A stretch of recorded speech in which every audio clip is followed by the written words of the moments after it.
Whenever a message transmission takes place, there is a sender and a receiver.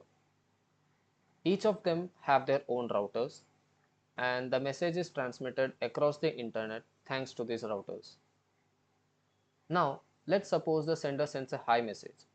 The router carries out the transmission across the internet.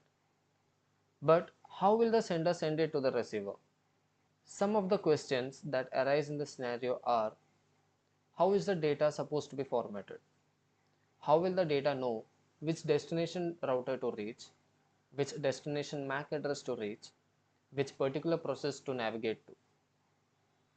Now, to answer these questions, a model was introduced that would handle the entire packet transmission.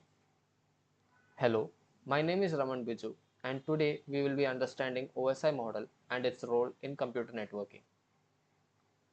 The OSI model, short for Open Systems Interconnection Model, is a theoretical model to understand and implement network protocols in 7 different layers.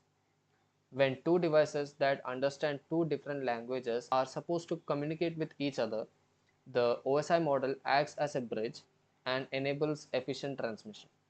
Let's understand the role of each layer. Application layer. This is the layer that directly interacts with the user to take data. Once the data is taken, it moves to the presentation layer.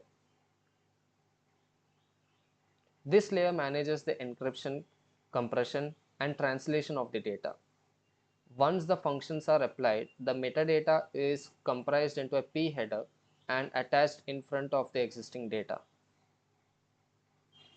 Whenever a communication channel is established, there is a session created. All details of this session is comprised into a session header and attached in front of the data. Now comes the transport layer that decides the protocol to be used for data transmission. It can be either TCP or UDP. How do the TCP and UDP work? Let's keep that discussion for another time.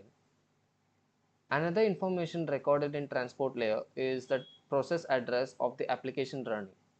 This is useful when the packet needs to figure out which process to reach out at the receiver's end.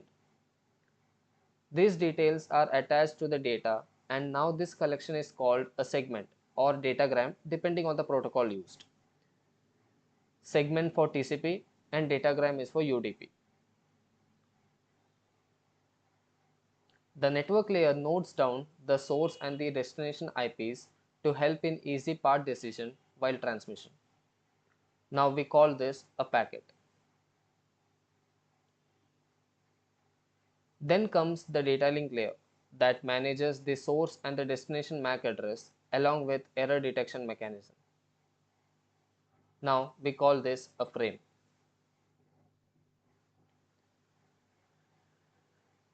At last, the physical layer converts the frame into bits and is now ready to be transmitted. Let's revise this entire process. The application layer interacts directly with the user. The presentation layer encrypts the message. The session layer manages the entire session. The transport layer decides the network protocol to be used. The network layer manages the source and the destination IP address. The data link layer manages the source and the destination MAC address. The physical layer converts this frame into bits and proceeds for transmission. So that was OSI model for you. See you next time with another video.